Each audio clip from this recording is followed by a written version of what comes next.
Apéro spécial pression. Spéciale pression. Cher à Charles Barkley, qui nous a bien expliqué à plusieurs reprises, qui était là genre, c'est quoi la pression? C'est le truc qu'on met dans les... Non, c'est... Ça se boit. Ouais. Consommer avec modération, bien évidemment. Grand champion, Charles Barkley, hein. Beaucoup de bagues. Il connaît bien la pression. Il n'est pas le genre à craquer sous la pression. Il craque dans son pantalon, Charles Barkley. Si vous voulez des blagues de qualité, n'hésitez pas à vous abonner. Vous êtes bien sûr à la chaîne YouTube de Trash Talk. Mettez un pouce bleu foncé. Léon, Alex et Bibi. On est là pour essayer de parler de basket, bien évidemment. Qui a le plus de pression sur... Pardon ? Qui a le plus de pression sur cette fin de saison ? C'est un grand classique. Pareil, on se retrouve. On est à quelques semaines des choses sérieuses, les playoffs. J'ai trop hâte, Alex. On rentre dans cette période où les legacy sont au bord du précipice et on va commencer à flinguer des gens dès qu'ils font des mauvaises performances. Exactement, bien sûr. On va juger des legacy sur des 2 semaines. Sur des séries. C'est ça qui est bon. Sur 4 matchs. Un carton. Espèce de rugbyman. Yanis. Je l'ai toujours dit. Tout droit. Tout droit. Cet homme ne pourra pas aller jusqu'au titre. Point. Ce qui est sûr et certain, c'est qu'en playoff, on va encore se régaler. Twitter va devenir le caniveau de la société, mais on sera les premiers à les nettoyer justement avec le balai. Ça va être extraordinaire. Je refuse, déjà on dit X. Et non, absolument pas. Je refuse cette expression que j'ai moi-même inventée. C'est un lieu d'échange. Allez. Courtois. Pas à moi, monsieur. Je refuse d'entendre de telles calomnies. Qui a le plus la pression, Alex? C'est vrai qu'on se pose souvent cette question parce que là, il y en a qui sont en très très bonnes conditions. On a parlé par exemple des Nuggets là, qui se préparent. Bon, ça n'empêche pas d'avoir la pression, mais oui, c'est vrai que... Mais sur le thermomètre, on n'est pas non plus... Il n'y a pas beaucoup de choses en jeu. Est-ce qu'il y en a qui vont perdre leur taf? Est-ce qu'il y a des projets qui vont se détruire là, dans quelques semaines, dans quelques mois? Tout ça, on va évidemment le découvrir. Et donc, ça veut dire que là, en mars de l'an de grâce 2024, il y a un thermomètre qu'on vous invite à consulter et vous nous partagez vous-même votre thermomètre. C'est-à-dire pour vous, qui sont les joueurs, coachs, franchises qui ont le plus la pression? On a fait un petit peu chacun notre tambouille, on a fait un petit peu notre sous-soupe. Ouais. T'as noté de ton côté des joueurs et des équipes? 2-3 personnes ou 2-3 groupes de personnes. Exactement. Qui ont la pression. Et moi aussi, j'en ai juste là. Donc évidemment, on vous attend dans les commentaires et on va pouvoir débattre. Le concept, il est donc simple. Alex, il y en a quelques-uns. J'en ai aussi. On va faire des fire bullets ensuite avec ceux qu'on n'a pas traités. Essayez de savoir, par exemple, je vous pose la question tout simple, si vous êtes chez les Lakers, qui a le plus la pression entre Rob Pelinka, LeBron, Anthony Davis et Austin Reeves? Et Darvin Ham, pardon. Parce que dis donc. Qui c'est qui a le 1 qui se réveille un petit peu avec le dos un peu raide, tu vois? Oh, dis donc, mais... j'ai mal dormi, moi. Ça chauffe sous ce lit. Je vais m'acheter un oreiller à mémoire de forme. Ouh là là. Chérie. Ouais. J'ai encore mal au cervical. Ouais, c'est clair. J'en ai marre. Non, voilà à peu près pour le concept. Et puis évidemment, on suivra pendant les playoffs ce que ça va donner. Là, comme on l'a dit dans le wording, Alex, c'est la fin de saison. Donc, on ne s'occupe pas forcément des playoffs. C'est le hein. mois de mars, la fin de saison régulière, plus éventuellement ce qui va suivre sur les playoffs. Ah oui. L'année dernière, souvenez-vous, I'm fine in the West. Ouais. Ja Morant, il était en miniature. La pression tout seul. Mise la pression tout seul. Ja Morant faisait partie des joueurs qui avaient le plus la pression et on a vu ce qui s'est passé malheureusement. Ça a pas mal craqué. Tout à fait. On avait mis James Harden avec le logo à l'époque des Sixers, puisqu'avant c'était le logo des Nets, avant c'était le logo des Rockets et avant c'était le logo des... On avait mis Harden avec les Sixers, on avait mis beaucoup de joueurs comme ça. Est-ce que tu es prêt? Ouais, je suis prêt. On mettra une espèce de note tout de suite. Je te propose de démarrer en nous disant à nous toutes et tous, Alex, de qui tu as envie de parler en termes de très très haute pression. Monsieur Jean-Baptiste Bickerstaff, JB de son petit nom. Ah ouais, alors là, il y a pression. Parce que, autant tu vois janvier, j'étais le premier en janvier à être obligé de ravaler un peu mon fiel sur Monsieur JB Bickerstaff, qui est vraiment un coach que je valide pas trop, quoi. Mais en janvier, en l'absence, il avait pas Garland, il avait pas Mobley, il a trouvé des très bonnes solutions. Il nous a fait jouer le groupe autour de Donovan Mitchell, Jarrett Allen, les shooters, les rotations, ça marchait bien. Les Cavs ont enchaîné les wins en janvier. Ils sont allés ils n'étaient pas dans le slip non plus des Celtics, mais ils sont revenus un peu plus près et ils avaient pris la 2e place. Garland et Mobley sont revenus, l'intégration a été un petit peu chaotique et là, on rentre dans l'heure de vérité. Et clairement, l'heure de vérité, c'est pas du tout l'heure de JB Bickerstaff en général. Donc là, mon poteau JB, je te le dis, faut faire gaffe à ce qu'on se retrouve pas avec des Cavs qui arrivent au mois d'avril avec zéro dynamique et au premier tour de playoff, au hasard, tu te prends un petit Miami, un petit Sixers avec Embiid qui revient, ou une équipe combative avec du talent comme ça, et bim, tu dégages. Parce que là, à mon avis, le tu dégages, ça sera surtout pour JB en premier. Non ? Franchement, elle a la pression. Là, les Cavs jouent pas bien depuis dizaines de matchs, c'est pas ouf. Puis les updates santé de Donovan Mitchell. Alors, en plus, update santé de Donovan Mitchell, bon, ça, on pourra pas forcément, l'imputer à JB Bickerstaff, faut pas exagérer, hein, mais Donovan Mitchell est un joueur qui se blesse de temps en temps, donc on croise les doigts, on espère pour Cleveland, et on touche du bois, on espère pour Cleveland que ça va aller pour Donovan Mitchell. Il a encore 6 semaines avant les playoffs, là, au moment où on fait cette vidéo, il a le temps de se remettre en selle et tout. Mais moi, ce qui m'inquiète, c'est la non-présence d'ajustement là. En fait, JB Bickerstaff, quand il était un peu dos au mur, pas de Mobley, il a dit il me faut des solutions. Il a improvisé, un peu comme quand il nous avait mis Markkanen en 3 et tout. Il a un peu de feeling. Il fait une bête de saison. En revanche, quand ça chauffe et que ça commence à puer, il fait n'importe quoi.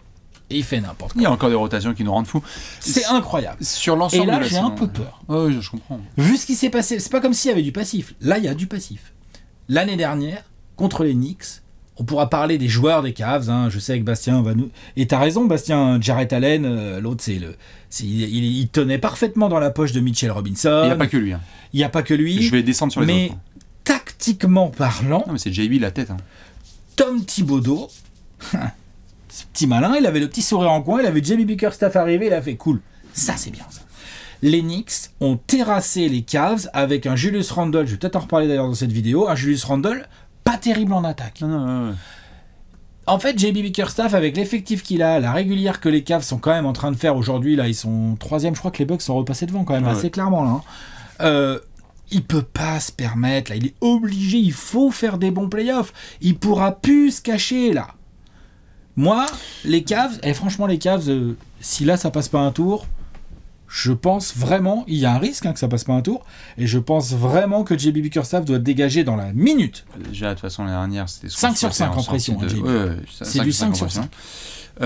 Sur l'ensemble de la saison, elle est très bonne parce qu'on parle souvent des garçons du 5 majeur, mais quand on voit ce qui s'est passé en termes d'intégration de Sam Merrill, développement d'Isaac Okoro, et même la façon dont Max Strus et George Niang ont trouvé leur rythme dans cet effectif, c'est un assistant.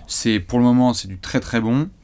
On a toujours dit, et dès les 30 prix en 30 jours, qu'on donnait rendez-vous aux Cavs pour pas nous faire pointer du doigt ce staff et cette équipe, parce qu'on a souvent le prisme, c'est soit le coach, soit les joueurs, mais c'est forcément un peu des deux. Donc attention aussi, en fonction des match-ups, JB, je te suis. On va attendre Garland aussi. 5 sur 5 sur Monsieur JB Bickerstaff. Moi, dans mes notes, en dessous de JB, qui a évidemment la couronne. Je mets pas forcément Donovan Mitchell parce que c'est un petit peu la princesse là de la prom, parce qu'en fait si ça se passe mal, ça va repartir de plus belle sur les rumeurs sur les Knicks, parce qu'après ça va être free agency, pas là de janvier. Sans lui, il serait où les Cavs? Tout à fait. Mais attention, moi tout en haut, j'ai du Darius Garland. Parce que là, sur une série de playoffs, il va falloir être solide et pas devenir une punchline. Sinon, il y a des rumeurs de transferts qui vont revenir et qui étaient juste des blagues il y a encore quelques mois. Jarrett Allen qui nous fait une saison de malade mental. Est-ce que c'est un joueur de saison régulière ou est-ce qu'il va encore s'écrouler en playoff? Parce que comme il a dit lui-même, c'est devenu une punchline. La lumière était beaucoup trop bruyante. J'ai eu peur. Et please, puisque moi c'était mon Gérard d'or peut-être, ou en tout cas une des grosses questions de la preview des Cavs, on n'arrête pas de nous en faire des caisses, à juste titre, certains soirs, sur Evan Mobley. Si Evan Mobley nous fait du Thaddeus Young, excusez-moi, sur une nouvelle série de playoffs, on va commencer à prendre Wemby et Chet Holmgren et on va dire, écoute Evan Mobley, t'étais sympa comme projet du futur, mais maintenant tu vas t'asseoir sur le banc avec les potes. Il est déjà dépassé. Non mais tu vois, déjà dépassé, mais... Par des rookies, je veux dire. Mais tu vois comment c'était il y a un an. Evan Mobley, c'était genre, mon gars, Evan Mobley, c'est Keiichi Bam Adebayo, mon gars. Après là, il a une saison régulière entachée de blessures, donc c'est chiant. I don't give a shit. Bah si, t'es obligé de le prendre en compte. Non mais je le prends en compte, c'est juste que là, quand tu vas te ramener en playoff, Evan Mobley, il a fait quelle série de playoffs? On n'arrête pas de nous le dire que c'est le prince du futur, que c'est l'intérieur de Team USA qui va prendre la place d'Anthony Davis avec d'autres garçons. C'est là, en fait. Après, après c'est... Honnêtement, mais je vois ce que tu veux dire, mais j'aimerais bien le voir coacher autrement, quand même. Oui. Ah non, mais attends. c'est pas l'un ou l'autre, hein, c'est que ça passe par 5 sur 5 de pression sur JB Bickerstaff, mais peut-être aussi qu'on se rendra compte que le plafond de cette équipe, c'est pas non plus... Non, mais ça c'est possible, mais j'aimerais bien l'avoir coaché autrement, cette équipe. Quoi. Les cases viennent souvent à l'esprit si c'est le premier truc. Voilà, Jean-Baptiste Bickerstaff, voilà pour moi. Tu sais quoi ? Vas-y. J'apprécie que tu parles d'entraîneur. Parce que le premier visage qui m'est venu à l'esprit quand on a préparé cette vidéo, c'est qu'à l'Est, t'as JB, et à l'Ouest, on va parler de Jason Kidd. Alors, niveau de pression 5 sur 5, là pareil, hein.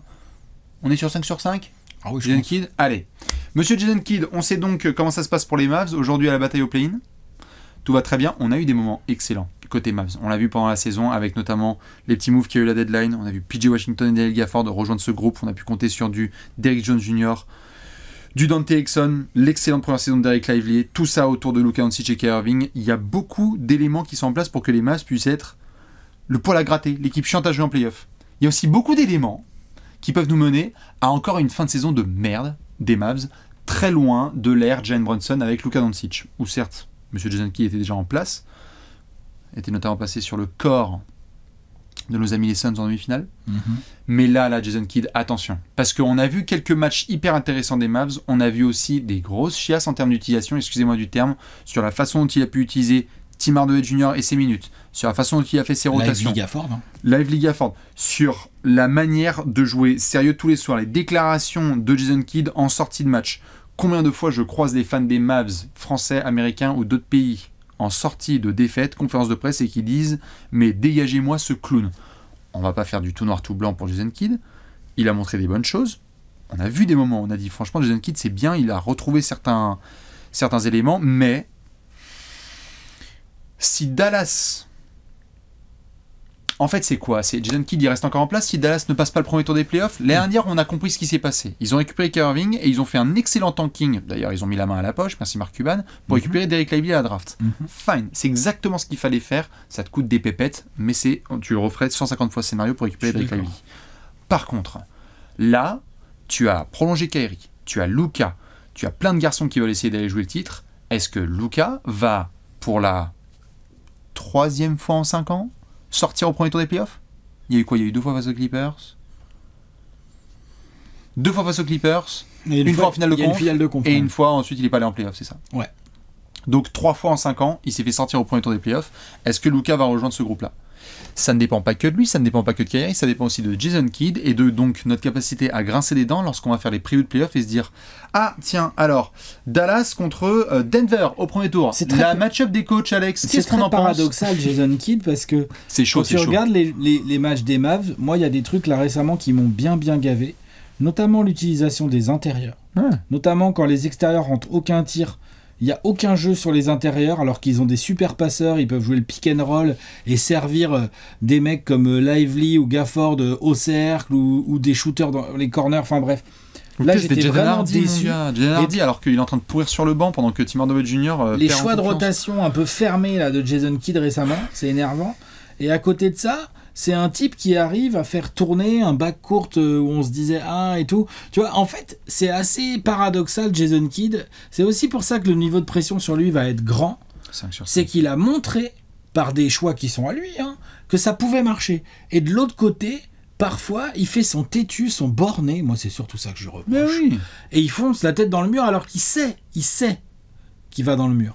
Ça, c'est énervant. Si Dallas sort, quelle que soit la manière, au premier tour des playoffs, est-ce que Jason Kidd est encore ou doit encore être en place à la tête des Mavs? Alors doit, non. Est encore, ça sera à la discrétion de la direction, moi je dirais non. Oui, la discrétion de la direction, elle peut aller se faire foutre. Dégage. Il faut en sortir monsieur Jason Kidd, on est d'accord. Si tu vas en demi, ça veut dire qu'il faudra que tu aies probablement upset quelqu'un, c'est-à-dire que tu sors quoi? Bon, le Thunder, pourquoi? Parce que tu as plus d'expérience, et encore c'est chaud mon gars, faut se réveiller tôt. T'as sorti les Nuggets, les champions en titre? T'as sorti les Clippers? Les Wolves, pas gagné. En tout cas, s'ils font ça et qu'ils vont en demi, je pense que Kidd est déjà sauvé. Et s'ils se font sortir au Play-in Tournament? S'ils se font sortir au Play-in Tournament, Kidd, faut qu'il dégage, c'est normal. Ouais. Non? Si, tout à fait. Mais alors, vu qu'on a mis la dose là sur Jason Kidd, l'année dernière sur le visuel, on avait mis du Luka, parce qu'on savait aussi que le finish allait être compliqué, et on a vu ce que ça a passé, ce qui s'est passé, ils ont fini par tanker. J'ai pas le sentiment qu'il y ait une énorme pression sur Luka et Kyrie, dans le sens où si Luka ça galère, on va utiliser la cartouche du coach. Quand je dis on, c'est la plupart des gens. Kyrie, j'ai l'impression que les gens, et nous en premier, on l'a parfois cherché lorsque c'était du extra sportif, mais force est de constater que quand il est sur le terrain, putain, il leur rend quand même bien des services. En lieutenant, il est parfait. Hein. Ça rend bien des services. Quand c'est pas son équipe, là, il prendra après Luka Doncic, je pense. Sauf s'il est factuellement mauvais. Et tu vas pas Ce qui est rare avec Kyrie. Tout à fait. Et tu vas pas commencer à blame une élimination de série sur Tim Hardaway Jr. Non, c'est sûr qu'on va pas débarquer. Enfin, putain, PJ Washington, l'enfoiré, il mange la série. Quoi. T'as complètement abusé. Ça, c'est sûr qu'on va pas faire ça. Il y a du monde avant. Dwight Powell rend fou. Ça va, Gafford, les moves au poste? Non, franchement, ça n'arrivera pas. Ça sera pour Kidd ou pour Doncic éventuellement, en fonction de ce qui se passe. Donc on est en train de dire il faut qu'ils aillent en play-off et qu'ils passent le premier tour. Oui. Eh ben, bon courage. Grosse pression. Bon courage, parce que là dans le scénario actuel, là... Il n'y a pas beaucoup de scénarios où ils seront favoris au premier tour, je te le dis. Après, ils ont un des meilleurs duos de la planète, donc ils peuvent upset plein de gens. Il peut tout mettre là pendant toute une série, ça peut devenir l'enfer pour l'adversaire. On le sait, mais voilà. C'est pas gagné d'avance, grosse pression sur Jason Kidd. Je peux te poser une question, Smith? Dis-moi. Si demain il y a Dallas-Minnesota au premier tour? Là, aujourd'hui, comme ça, Minnesota favori. Oui. Mais c'est pas si... Ils sont pas contents, Minnesota, je pense, de jouer Doncic, Kyrie. Ils sont pas contents. Comment je suis saoulé. Ouais. Je me suis tué à la tâche d'octobre à mai, et là je suis... Okay, bon. Personne suivante. On a fait 2 coachs pour commencer. Ouais, on a fait 2 coachs, bim bam. Un joueur? Non, je vais prendre une équipe, tiens. Ah. Je vais prendre une équipe, comme ça sera fait. On va faire les Suns tout de suite. Obligé, il y a une grosse pression. Pourquoi vous avez la pression, vous? Ah, quand même. Je sais pas, vous m'avez dit que vous étiez pas une équipe qui jouait le titre. Lol. Moi je suis pas d'accord avec ça. On a fait l'apéro la dernière fois. T'as un pari à court terme. Non, jouer le titre, point d'interrogation. Mais c'était de la déception. C'était du factuel devant ce qu'ils proposent depuis le début de saison. Et plus ils continuent à jouer comme ça, les Suns, à mon avis, plus ils se mettent dans la pression. Le pari à court terme de Matisse Bia, Durant, puis le contrat de Durant et le niveau de talent aussi de Durant. Le contrat de Bradley Beal et reconstruire tout le roster, aller gratter des Grayson Allen, des Nurkic, plutôt bien, c'est plutôt bien fait sur le papier. Sur le terrain, pour l'instant, c'est plus compliqué, c'est en dents de scie total. De temps en temps, il y a des choses très intéressantes. De temps en temps, on est là genre, mais si tu te bats pas, tu peux pas gagner des matchs. Mais c'est qui Je parle de se battre pour gagner des plays, pas de se battre front contre front, ou de quand tu es une superstar, que tu étais une superstar, mais que tu en as toujours le contrat, salut Bradley Beal, et d'être là en train d'essayer d'emmerder des jeunes joueurs. C'est ridicule. Franchement. Ce qu'a fait Bradley Beal en fin de match contre Houston, nul, c'est ridicule. Et pour moi, ça ne fait que rajouter de la pression sur le groupe et sur le semblant de collectif. Ils ont des finances archi blindées qui dégueulent dans tous les sens. Les assets des Suns, ils sont envolés dans les trades, ce qui est normal parce qu'ils ont fait venir des gars et tout. Est-ce qu'il y a plus de pression là-dedans? La personne, tu veux dire? Oui, parce que les Suns ont la pression, moi j'entends. Je pense que Devin Booker, il a un bon petit lot de pression, mine de rien. Devin Booker a plus la pression que KD. Oui, KD, il est plus vieux. Et puis, mine de rien, d'un point de vue individuel, il assure quand même fort, KD. Et en plus, KD, pardon, mais il a déjà gagné 2 bagues, lui. Donc alors, dans les conditions, on peut discuter des conditions et tout, n'empêche qu'il a gagné 2 bagues, il a été MVP des finales. À un moment donné, dans son palmarès, c'est là, c'est écrit, c'est acté. Il a été MVP d'une régulière, il enquille les points, il va rentrer dans pas mal de milestones, et tout. Booker, combien de temps Booker va être dans la catégorie loser talentueux? Alors, c'est une question. J'entends tout à fait. Moi, ce que je veux juste aborder comme scénario avec toi, c'est ce qui s'est passé dernière, c'est-à-dire on est alignés ensemble début mars, et ensuite le mec devient Jordan 93 à partir de 93, il gagne. Tout à fait, mais tu vois, individuellement, genre le gars était à un niveau Devin Booker, en play-off, on était comme des malades, et donc on a fait passer toutes les excuses au-dessus de sa tête, parce que le mec était quand même à un niveau stratosphérique. Tu es d'accord là-dessus? Mais attends, on l'avait... Oui, vas-y. Non, j'allais lancer là-dessus, on l'a quand même beaucoup excusé. On l'a beaucoup trop excusé, à mon sens. Je l'adore, mais t'es obligé de constater que, déjà, niveau stratosphérique, il sort des matchs là contre Denver qui sont absolument incroyables. Contre les Clippers, il n'y avait plus grand monde qui restait aux Clippers, mais il les a salis comme il fallait et tout. Surtout qu'en plus, il y a eu du KD qui a mis du temps à revenir et tout. KD, on peut pas dire qu'il fasse des grands playoffs l'année dernière pour le coup. Non, et puis Chris Paul s'est blessé et tout. Donc Chris Paul, voilà, vous savez ce que j'en pense. Mais Booker, on me dit à moi que Booker, c'est un franchise player. Il y a des matchs où je regarde, ils ont raison les gens. Booker, c'est un franchise player. Et il y a des matchs que je regarde, je fais non, désolé les potos. c'est pas un franchise player. C'est un rookie énervé qui a du mal à gérer sa frustration et qui du coup laisse beaucoup trop d'énergie mentale à des endroits où il faudrait pas.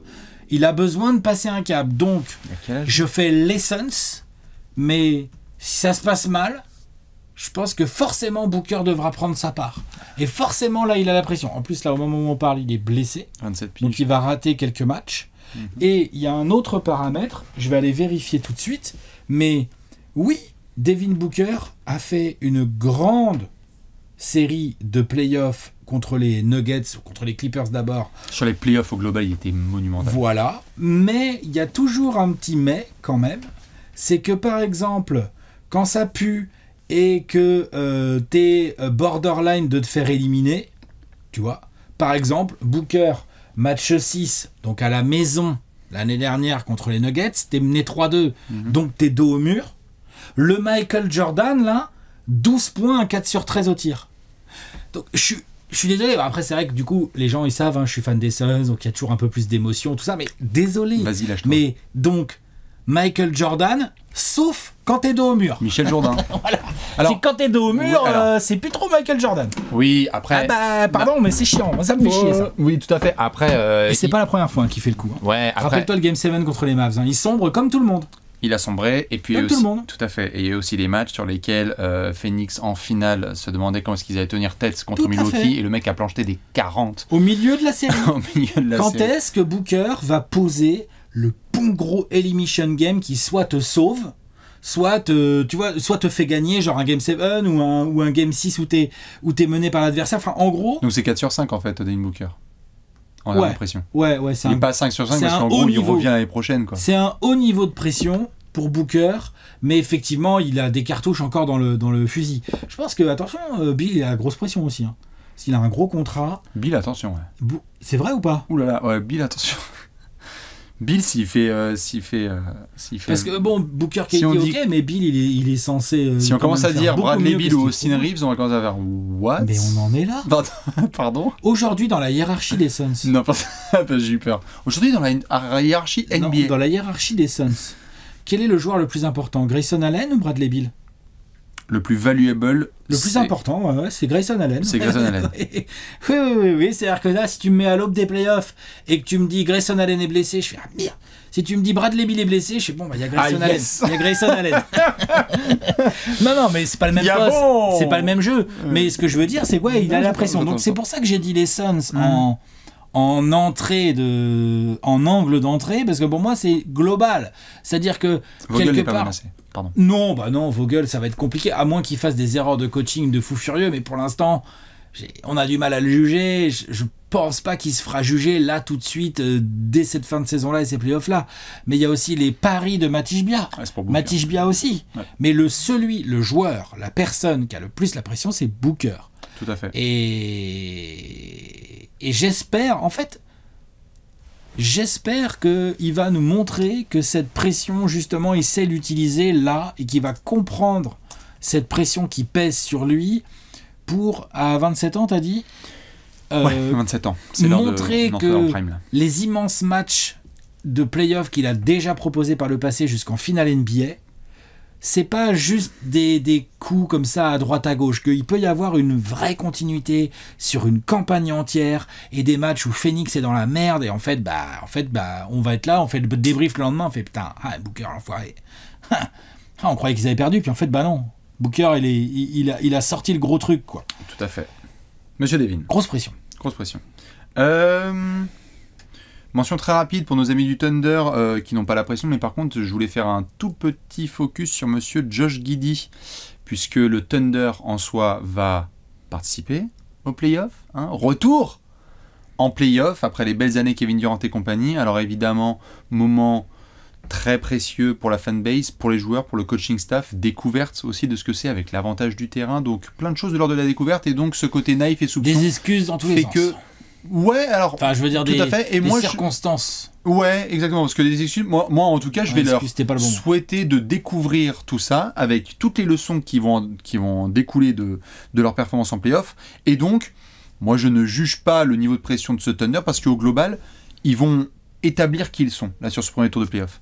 par contre, au sein même de l'effectif, on aura l'occasion de voir ce que Shai va donner, ce que Jalen Williams va donner, ce que Chet Holmgren va donner, ce que d'autres garçons vont donner. Par contre, s'il y en a un au sein même de l'effectif sur lequel je vais avoir mon viseur, c'est Josh Giddey. Pourquoi ? Parce que déjà, la saison régulière n'est pas non plus, pour des raisons à la fois sportives et extra-sportives, n'est pas non plus extraordinaire. Tu sens qu'il a du mal à trouver sa place. Ça reste encore un titulaire, mais les interrogations, les interrogations qu'on se posait pendant les 30 jours, qu'on invite la fanbase Thunder à regarder, sur est-ce que Josh Giddey, long terme, c'est toujours un membre du 5 majeur, parce que c'est ton super 6e homme. J'ai hâte de voir ce que ça va donner. Parce que Josh Giddey, 3e saison, elle est un cran en dessous. 3e saison d'un top 10 de draft, ça veut dire future négociation contractuelle. Que va nous proposer Josh Giddey ? La NBA a pour grand luxe de nous offrir les plus gros projecteurs en play-off. Ça veut dire que des soucis de type détail en saison régulière deviennent des front pages de journaux locaux entre avril et mai. Donc, lorsque Josh Giddey se fait sortir du terrain par son coach parce que le line-up n'est pas assez efficace, tout à fait, et bien parce qu'il y a 30 franchises NBA à devoir couvrir entre octobre et avril, et ben on en discute vite fait au détour 2, mais quand c'est un match en antenne nationale et que tu l'as perdu là-dessus, notamment à domicile, et bien du coup, tu es pointé du doigt. C'est comme ça, les playoffs. À chaque fois, vous voyez ce qui se passe, on a eu ces discussions tous les ans avec qui doit rester dans le line-up, qui doit sortir, qui doit rester, quels ajustements faire. On va laisser Mark Daigneault prendre ses bases, mais attention Josh Giddey, parce que là, ça se voit. OKC a des line-up clairs sur lesquels, entre Holmgren, Shai, Dort, Jalen Williams, tu peux ajouter du Isaiah Joe, tu peux ajouter d'autres types de profils. On a parlé du recrutement de Gordon Hayward, on va voir comment ça se développe, parce qu'il faut du temps pour ça. Mais que va nous proposer Josh Giddey en play-off, en fait ? Si c'est un mec qui nous montre que, en fait, il peut défendre sur plusieurs postes, bien switcher, punir les mismatchs et rentrer quelques shoots, formidable. T'as vu ta tête au moment où je dis ça ? J'ai du mal à y croire. T'as du mal à y croire. Je pense qu'il a la grosse pression et je pense pas qu'il va la tenir. Donc, j'ai très hâte de regarder ça parce que je ne serais pas étonné que dans cette montée formidable du Thunder, dans la hiérarchie des équipes NBA et dans le respect de toutes les fanbases, il y a un moment où la montée, elle est super, comme Icar, et il y a un moment où tu te retrouves face à des défaites en antenne nationale, type playoff, et à ce moment-là, on cherche toujours une raison ou deux. Et les gens viendront vers Josh Giddey si ça se passe mal. Et en plus, comme tu l'as bien dit au début, la pression sur ce Thunder, cette saison ne va pas non plus être si énorme. Si jamais ils se font fumer, même si c'est un peu un upset par rapport à la régulière, ce qui n'est pas du tout fait, tu vois, genre, à moins qu'ils se fassent défoncer dès le premier tour, on va pas trop tomber sur le Thunder. Non. En revanche, ça joue pas pour Josh Giddey, ça joue même contre lui, parce que ça permet à Mark Daigneault. Si Mark Daigneault il dit j'en ai ras le cul d'attaquer à 4 parce que le mec il sort même pas de la raquette, le mec qui défend sur Josh Giddey, ok, bah Mark Daigneault va faire, tu sais quoi, vas-y Isaiah Joe, t'es titulaire mon poteau. Et tout à fait. Ou vas-y je sais pas qui, après à voir les rotations exactes qu'il veut opérer, avec lesquelles il veut opérer Mark Daigneault, mais en gros vu qu'il a pas un niveau de pression trop élevé, il peut se permettre. Tout à fait. Il peut se permettre de un peu faire l'affront à Josh Giddey, même si on n'en est pas là, mais de dire désolé, mais là mon pote. Exactement. Match 2 du premier tour. Tout à fait. Josh Giddey est sur le banc, Isaiah Joe est titulaire. Je dis Isaiah Joe parce que je trouve qu'il fit bien avec son côté qualité de tir ou Cason Wallace, voilà exactement l'un des deux.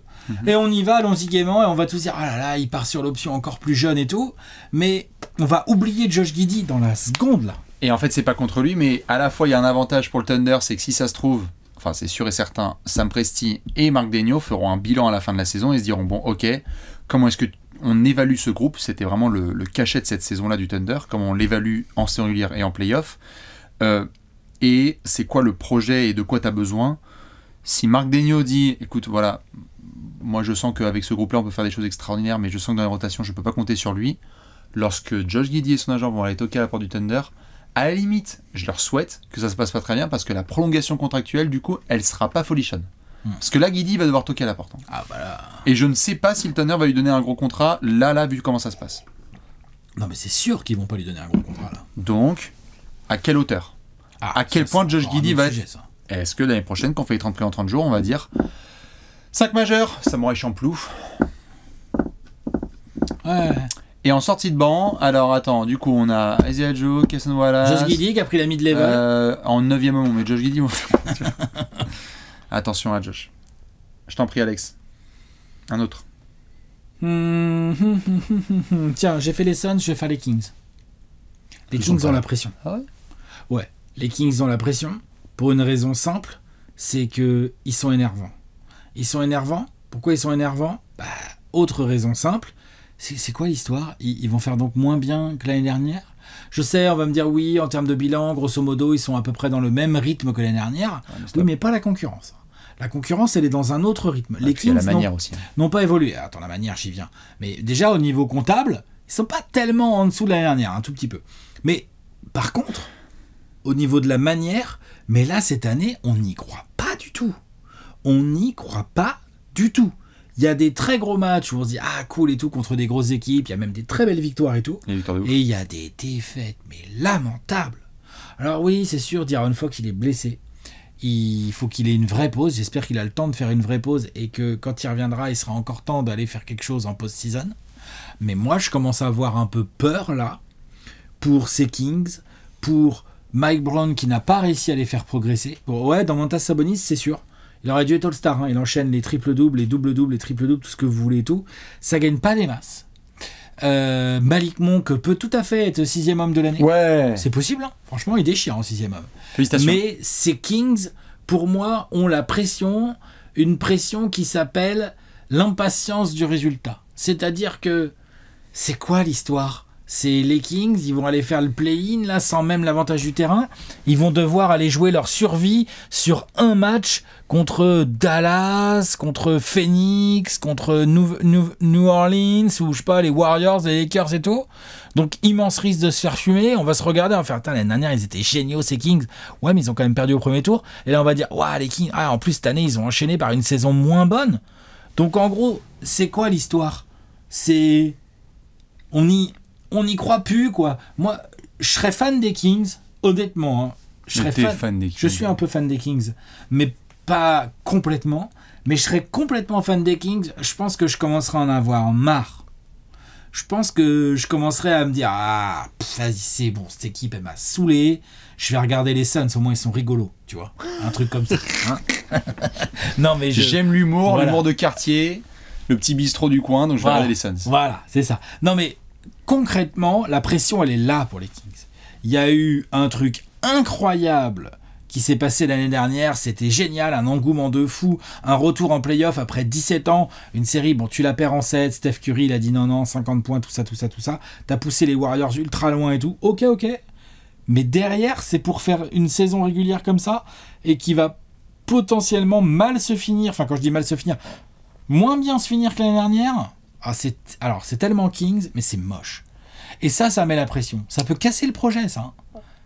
Ça peut casser le projet. Ça va très vite. Ils vont faire quoi, la direction ? Ça va très vite. Ils vont garder Mike Brown ? Peut-être pas. C'est-à-dire que le coach de l'année, il dégage l'année d'après ? J'allais y venir. Je sais pas qui a le plus de pression, parce que la franchise a un peu la pression, mais je sais pas qui a le plus la pression, parce qu'il y a aussi Monty McNair qui va avoir un peu de pression. Il y a Mike Brown, comme tu l'as dit. Moi, j'ai le sentiment que celui qui a le plus la pression par rapport à son historique, c'est Domantas, parce que notamment lorsqu'il a été question de faire des grosses régulières et après être en play-off, je suis pas mon hater, je sors les stats, d'accord ? Donc on s'emballe, parce que sur Sabonis, je sais qu'il y a 2-3 sensibles.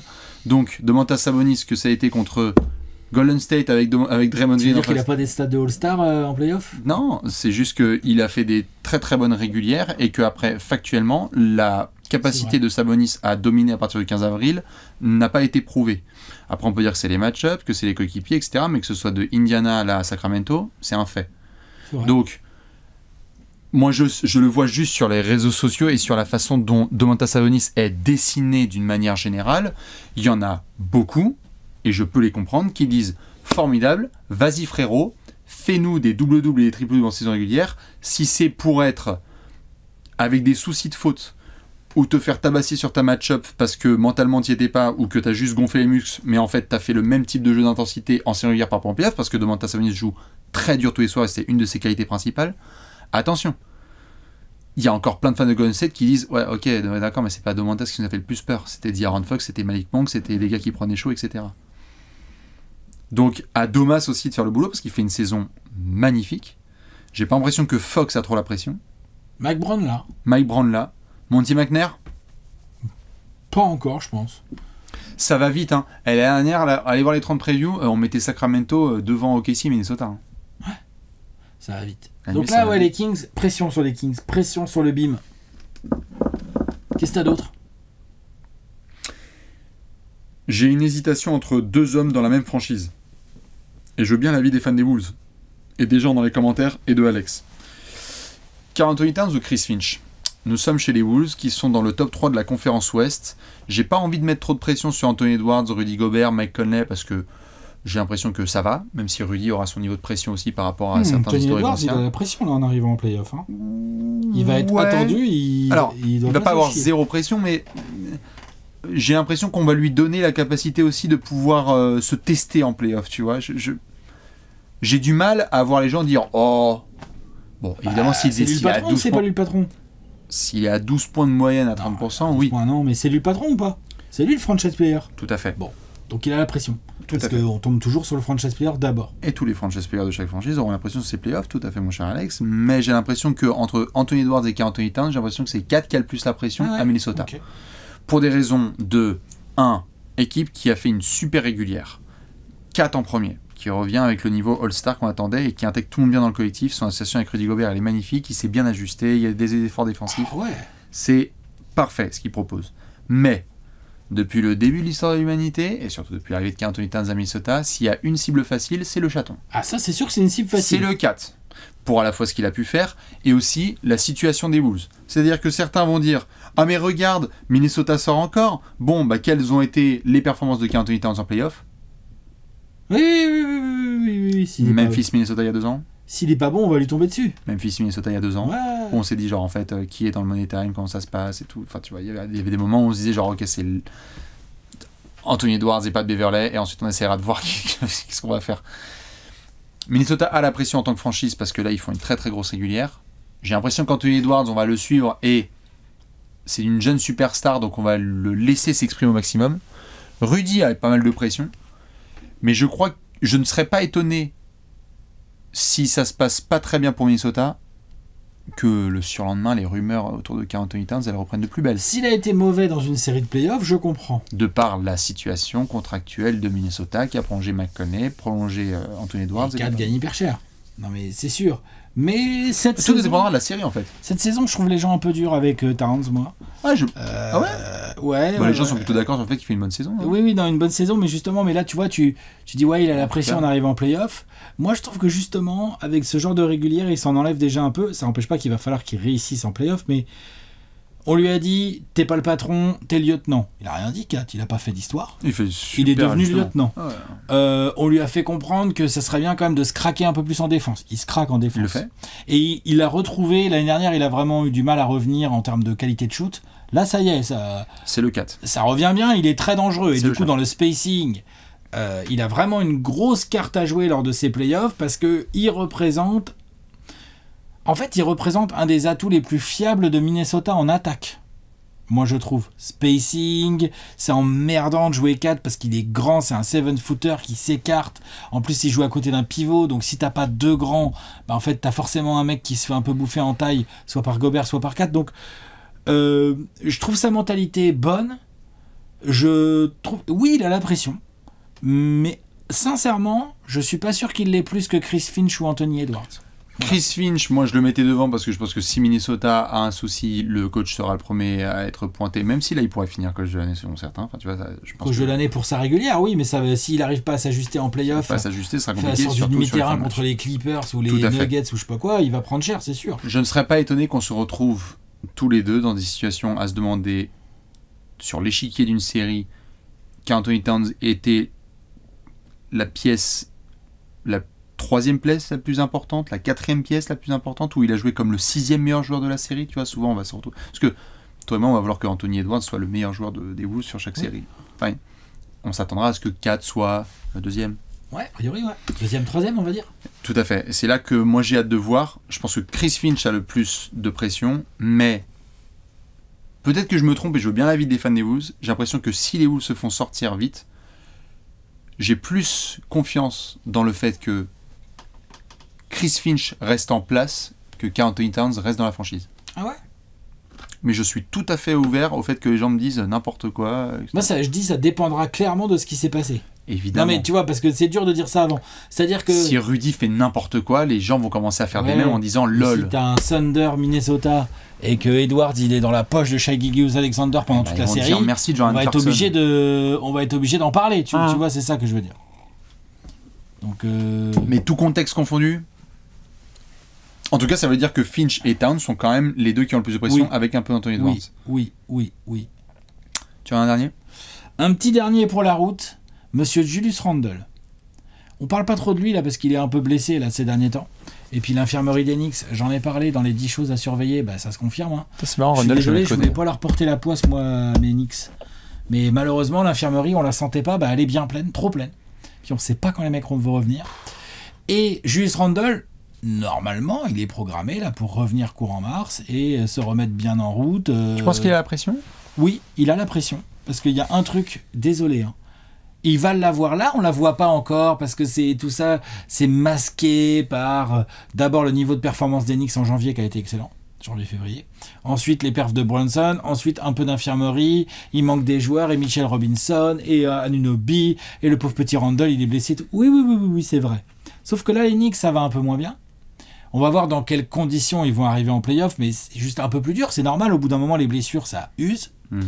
Et que depuis qu'il est à New York, Julius Randle, donc c'est sa 4e ou 5e saison. Ouais, 5e saison. Il a été All-Star 3 fois, dont une saison 2020-21 où il a été monstrueux. On était là, genre Magic Randle, Playmaker. C'est un mix entre Magic Johnson, LeBron James et Larry Bird. Enfin, tu sais, on a fait des trucs comme ça. Larry Johnson. Ouais, voilà.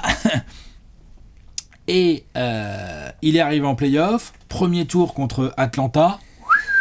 Le grand DeAndre Hunter et le grand John Collins l'ont fait disparaître. Ouais. Si. Ils l'ont fait disparaître. Il a shooté à des pourcentages cataclysmiques. C'était contre le grand DeAndre Hunter et le grand John Collins. C'est pour me moquer. Le plan de jeu défensif d'Atlanta était excellent par Nate McMillan. Le plan de jeu défensif d'Atlanta était bon, mais quand t'es All-Star et que t'es censé tenir la pression du Madison Square Garden, tu dois proposer autre chose que 30% au tir. Pardon, mais... après, ils lui ont mis Kemba Walker, il va nous fournir en bras droit et bras gauche. Alors, à l'époque, on peut dire il avait pas ce qu'il fallait autour de lui et tout.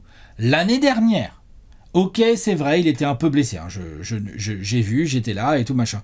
N'empêche que, on dit, Jarrett Allen, il s'est fait tabasser par Mitchell Robinson et tout. On n'a pas été incroyable. Comment ? On n'a pas été incroyable. Il s'en sort très bien parce que les Cavs ont été en dessous de tout et le plan de jeu des Knicks, Brunson et tout, machin, ça a très bien fonctionné, donc les Knicks sont passés. Mais si les Knicks passent pas, on est tous sur Randle. On dit, vas-y Julius, tu fais chier, tes partenaires se craquent et tout, et toi t'es là, tu rentres pas de tir, tu boulis comme un con, tu défends pas, de temps en temps tu rentres en défense en marchant, en play-off. Bref, il a la pression Julius Randle parce qu'il le sait pas encore, mais les Knicks sont quand même de la hype. Les Knicks sont en route pour les playoffs et il a une bonne tête de bouc émissaire si ça se passe mal. Il a une bonne tête. Et ils vont pas tomber sur Brunson. C'est marrant, moi, Randle. Ouais. J'entends, c'est très vrai. Ça peut tomber sur Thibodeau, mais moi, je leur souhaite. En fonction de ce qui se passe. Mais Randle, je leur souhaite que ça se passe mal pour Randle. Quand est-ce que Julius Randle, là, il va faire sa 3e campagne de playoff en carrière. Donc c'est pas non plus une expérience de malade. Quand est-ce que Julius Randle va faire une vraie campagne de playoff ? Un gros match de playoff, s'il te plaît, Julius. Il joue pas comme un All-Star en playoff. En playoff, il joue comme un vulgaire role-player. Voilà. Et moi, ça me saoule. Voilà. Moi, je leur souhaite Onyx comme ça. Je suis pas fan des Kings, je suis pas fan des Knicks. Il comprend. Mais pas loin. Mais j'avoue que ça, c'est un truc qui m'énerve. Tu sais que c'est pas avec Brunson et Randle la suite. Ça l'empêche pas d'être bon et de se donner et de performer. Julius Randle ne performe pas. Après la mi-mars, il performe pas, le type. Voilà. Donnons-lui la possibilité, donnons la possibilité de revenir. Moi j'avoue, après c'est très perso, mais moi j'avoue, de par cet historique, j'attends pas grand-chose de la part de Julius. J'attends pas grand chose de la part de Julius. C'est pas normal, il est All-Star, il est capable de. En régulière, là, une fois, il a fait un énorme match, j'ai dit, waouh, incroyable, Randle et tout. Les fans des Knicks, rappelez-vous, vous étiez sur moi sur Twitter. Attends, tu rigoles, il fait ça tous les soirs et tout. J'ai eu le malheur de dire, ça serait bien qu'il fasse ça un peu plus tard dans l'année. Tu les as chopés le dimanche à 23h. Au printemps, quoi, ça serait bien. Et là, effectivement, bon, il y a des gars qui ont perdu le Wi-Fi, quoi. Parce que concrètement, il se met la pression un peu tout seul, et en plus, il la met sur les Knicks. C'est-à-dire que c'est quand même dommage, cette équipe des Knicks, elle a un coup à jouer, un vrai truc à faire, mais elle a besoin d'un gros Randle. Sans un gros Randle, ils vont faire comment ? Il est capable, j'en suis sûr qu'il est capable. Je regarderai ça de très très loin. Parce que j'ai aucune fucking attente sur Julius Randle à titre personnel.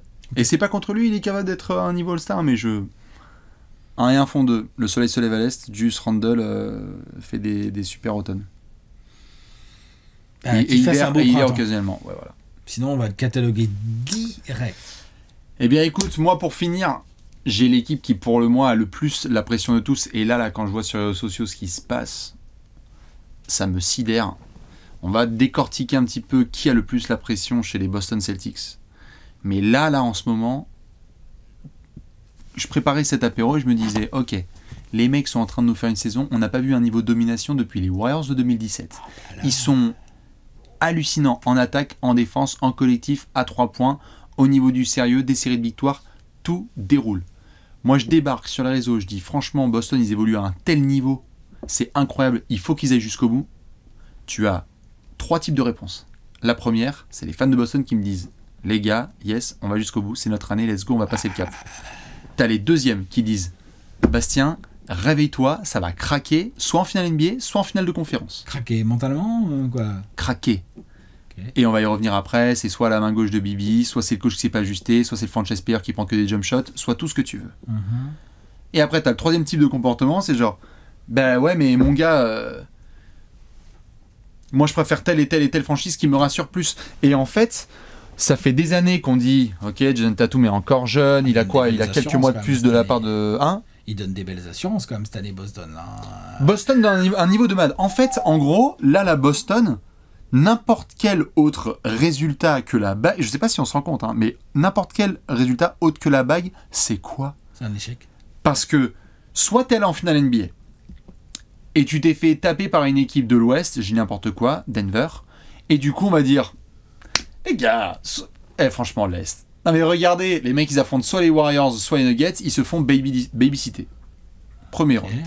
Avant de dire que Tatum est peut-être rentré dans la poche de Aaron Gordon, vu que c'était déjà le cas contre Andrew Wiggins il y a 2 ans. Soit tu perds en finale de conférence. Là, c'est la honte. LOL. Tout ça pour ça. Miami, encore une grande équipe de saison régulière. Boston. Non mais c'est vrai.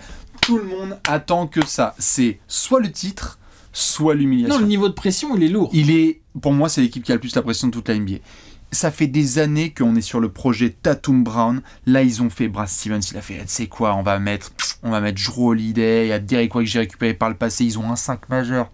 On voit bien Tillman, c'est bien. Atroce pour Tillman, l'intégration, c'est nickel. Tillman, c'est trop bien. Pritchard a la confiance. Tiens, vas-y, Sam Hauser, rentre tes shoots chez Brissett. Ils ont même le temps quand ils défenseurs de faire shoot. Ils viennent de recevoir les Warriors. Ils les ont anéantis. Donc, Jalen Springer, vas-y, régale-toi. Alors Ford essaye de trouver aussi des moments de jeunesse quand il le peut et c'est formidable. Ils ont absolument tout. Les gars sont sur une saison de base de 70 victoires là. Ils sont en train de nous faire un truc type Warriors shit d'il y a quelques années quand il y avait KD et Steph en termes de ratings. C'est phénoménal. Donc on les attend et j'ai jamais vu autant de personnes être sceptiques. C'est incroyable. Qui me disent non mais gars, ça va craquer en finale NBA. Après, ils ont beaucoup de haters aussi. Ils ont beaucoup de haters, c'est les Boston Celtics, et on est sur un truc, et puis il y a du niveau de punchline, parce que Jaylen Brown et Tatum, ça parle aussi pas mal, et tout, donc... Boston a la pression. Maintenant, là, je te pose la question, et je la pose aux gens. Tatum, Brown, Mazzulla, qui a le plus la pression ? Parce que, pendant que tu réfléchis juste, t'as Mazzulla, qui a pris la place de Ime Udoka parce qu'il n'avait pas le choix, c'est un assistant, on lui a dit, allez, première saison compliquée, là, cette fois, tu vas avoir une saison complète, on va pas te filer le poste en plein entraînement. Saison à 70 victoires, quoi, il va pas aller jusqu'au bout. Alors que Brad Stevens lui a fait, gars, tu veux quoi de plus, mec ? Olajuwon 95 ? 95, pardon ? 94 ou 93, enfin tu vois ce que je veux dire ? Soit t'as Jaylen Brown, parce qu'en fait, à partir du moindre moment en tête nationale où il va dribbler sur son pied, les gens vont faire 300 millions 300, regarde, c'est un truc de ouf. T'as exactement le réflexe. 300 millions, comment ça ? C'est sûr, le plus grand contrat de l'histoire de l'humanité, le mec. Juge les mecs à travers leur contrat maintenant. Le mec c'est Paul George, c'est le plus grand contrat de l'histoire de l'humanité et encore. Et sinon tu vas avoir Tatum où les gens vont dire lol, comme je disais avec Simon en sortie de l'addition. je la sortirai pas, je la sortirai une prochaine fois l'expression parce qu'elle est un peu vulgaire. Mais en gros, est-ce que Tatum va être là, celui qui dit vous avez pas voulu me filer le MVP, très bien, je suis le meilleur joueur de la meilleure équipe de NBA et on va aller chercher ce putain de titre pour qu'il ait le respect qu'il mérite? Ou est-ce que en fait ça va être encore comme on a pu le voir face à Andrew Wiggins par le passé, ou dans une série où tu laisses l'adversaire mener 3-0? Je suis désolé, Boston. Je pense que c'est Tatum qui a le plus la pression. Moi. Mazzulla. Ouais, Mazzulla il a la pression évidemment, mais. Tu penses que Tatum a plus la pression que Brown? Oui. Oui, parce que c'est lui le franchise player, c'est lui le candidat MVP là. C'est lui le candidat MVP qui va a priori pas avoir le trophée de MVP. Après, voilà. Bon, encore une fois, comme tu as dit, on va voir ce qui se passe dans chaque série. Hein. Si Tatum fait n'importe et que Jaylen Brown évolue à un niveau de superstar. Ça, c'est sûr. Mais Tatum, Jaylen Brown, s'il fait un ou deux mauvais matchs dans une série et que on va lui tomber dessus, on va le critiquer et tout, Tatum, personne ne va tolérer. On attend de Tatum qu'il soit fort à chaque match, qu'il ne lâche jamais rien. On attend la série contre Brooklyn, là, quand il avait tabassé KD. Là. Voilà. C'est celle-là, on attend qu'il la répète jusqu'au titre. Et Tatum va être l'attention numéro 1 de tous les adversaires des Celtics. Du premier tour jusqu'à, on verra où est le dernier tour des Celtics en play-off cette saison. Donc, pour moi, c'est lui qui a le plus la pression. C'est lui, évidemment que Jaylen Brown joue beaucoup et que Mazzulla pourrait vite se retrouver à se faire out-coacher par un type et on va dire les ajustements de Mazzulla, super, à régulière, quand tout roule de back-to-back en back-to-back, voilà, il y a du monde. Quand il s'agit de s'ajuster pour contrôler Haywood et Smith, tout est plus compliqué, tu vois. Genre, non mais, voilà, vous avez compris. J'en ai marre des Boston-Miami. Vous avez compris l'idée. Boston-Miami ou, je sais pas moi, imagine... tu joues les Cavs qui pour une fois ont passé un tour de playoff et tu les joues par exemple en mid-conf parce qu'ils ont un peu slidé les Cavs, parce qu'ils se retrouvent 4ème, tu vois, parce qu'ils ont un peu fait les cons et qu'ils commencent à te saouler, que Donovan Mitchell te pose des gros problèmes et puis que leur raquette avec plein de tailles, tu vois, ce genre de choses. Mazzulla va devoir trouver des solutions à plein de problèmes. Autre problème que je vois venir gros comme un camion, c'est un problème qui commence par Milwaukee et qui finit par qui? Fini par qui? Milwaukee. Donc, si tu veux, ça peut représenter un problème pour Mazzulla. Parce que les joueurs aussi, évidemment. Mais si dans une série, Milwaukee commence à tabasser Boston sur des matchs avec des Giannis énormes ou des Lillard qui rentrent tous les tirs, on va dire sur Holiday, dis donc, il avait mis Lillard dans sa poche, là c'est l'inverse. On va dire le problème c'est qu'ils n'ont pas les armes pour jouer Giannis. On va trouver, c'est pas qu'on va trouver des excuses aux joueurs, mais un peu quand même. En revanche, on dira de Mazzulla, c'est quoi l'histoire? Tu gagnes 80% de tes matchs en régulière et tu te fais sortir par Doc Rivers. C'est pour ça que pour moi j'ai... oui, c'est ça la phrase. Donc moi, là, Mazzulla risque. Mais sinon c'est Tatum pour moi. J'avoue que Mazzulla pour moi a le plus de pression parce qu'en fait, notamment on va dire à un moment donné, les gens vont choisir de toute façon. Si Boston est à 12% à 3 points parce que c'est une night off et qu'il n'y a aucun ajustement, on va dire soit c'est Mazzulla, soit c'est les leaders. Tu sais, la première mi-temps de Boston, là où ils sont hyper froids, et en fait, on est là, genre, les gars, ajustez-vous. Si vous allez en pénétration, il n'y a rien en face, allez-y. Et que les mecs continuent à faire des side step back, 3 points pour essayer d'avoir. Ça, ils sont un peu soft là-dessus parfois. Ah putain! Boston. C'est vrai. Il y a intérêt que les tirs rentrent. Par contre, quand les tirs rentrent, c'est l'enfer. Quand les tirs rentrent, c'est l'enfer, mais Boston, c'est assez violent. Ok. Fire Bullets, pour finir, parce qu'il y en a qui vont dire oh, quoi, vous n'avez pas mentionné eux? Du coup, je voulais faire un petit tour. T'es chaud? Ouais. Lillard, Doc Rivers, Giannis Antetokounmpo. On vient d'en parler. Doc vient d'arriver, pas trop de pression. Oh ça dépend des physionomies. Moi, tu sais que Giannis commence à mener 3-1 dans une série, Giannis a la pression. C'est que Giannis, mon gars, je crois que des 3, c'est Giannis qui a le plus la pression. Giannis a la pression. Ça va d'ailleurs être très intéressant à suivre parce que jusqu'à maintenant, Giannis avec la pression, ça donne des gros matchs. Ah oui, c'est-à-dire que... Je crois que t'allais dire, il a un peu galéré ce garçon. Donc du coup, c'est vachement intéressant à suivre parce que Giannis va arriver en play-off avec la pression. Et que, alors on va voir, mais jusqu'à maintenant, quand l'autre il a la pression, en général, il met 44 points, il prend 18 rebonds. Donc ça peut être un souci pour l'adversaire, Giannis qui a la pression. Ouais, tout à fait. Mais sur le postulat, en tout cas, il a la pression de ouf. Il y a eu beaucoup de changements de coach. Bah, t'imagines, Milwaukee, si ça se passe pas bien, là, clairement, on va être obligé de dire, Giannis, il est gentil. Mais... Lillard va prendre sa sauce parce que c'est habituel avec Damian Lillard et il prend beaucoup de sauce. Doc, on va dire, c'est spécial, mais bon, c'est Doc Rivers, c'était marqué sur. J'ai l'impression que Doc Rivers n'a pas trop la pression parce que. Il vient d'arriver. Il aura juste à dire, les gars, il y avait marqué sur la porte de mon bureau, mon gars, me donnez pas un 3-1 lead, c'est mort. Là, ça va très bien, Milwaukee. Mais toi, tu donnerais le plus de pression à Giannis ? Giannis aussi. Kawhi, Harden, Tyronn Lue. Kawhi, là, il est en train de faire une saison complète, ou quasiment, quoi. Il parle pas trop comme à son habitude. Il propose des chiffres assez sérieux avec des pourcentages d'efficacité de fou malade. Sauf que ça fait 4 ans qu'il est aux Clippers, 5 peut-être même. Et que ça gagne rien. Il y a toujours un problème de blessure. Ok. Là, cette saison, bon là il y a Westbrook, au moment je sais pas de peau parce que Westbrook vient de se blesser à la main et puis il va être absent plusieurs semaines. Mais même sans Westbrook, ces Clippers ont un effectif ultra dangereux. Donc Kawhi est le patron. Et donc si les Clippers sortent une nouvelle fois en demi de conf ou je ne sais quoi ou quoi, on sera obligé de dire Kawhi, merci Pogazol, hein, merci Kylori. Merci Tim Duncan. Marc Gasol, pardon, n'importe quoi. Merci Pogazol. Merci Tim Duncan. Ouais. Merci Boris.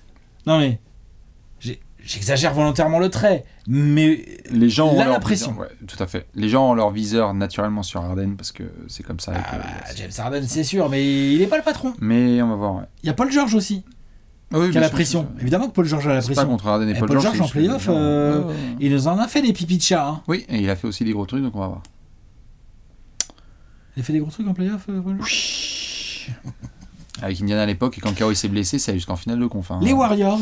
J'allais dire Clay, Kerr. C'est la fin ou c'est pas la fin alors ? Alors, Klay Thompson, j'ai pas compris. Steve Kerr, Chris Paul. Steph est tranquille. C'est quoi le niveau de pression de Steph, mon gars ? Mais qui tient cette franchise sur ses épaules depuis longtemps. J'ai l'impression que Chris Paul, il a pas non plus un niveau de pression si élevé. Non, parce qu'il est cramé, ça se voit. Faut arrêter de lui mettre la pression sur lui. Il est cramé. Faut arrêter. Il est vieux. Il est vieux. S'il fait une série nulle, les gens ils vont faire. Bon, moi, alors là, je serais le premier à défendre mon cri-cri. Ah non. Vas-y, face caméra. Ah ouais, je le dis. Ah non. Même Léon, il a. Ça fait 2 saisons.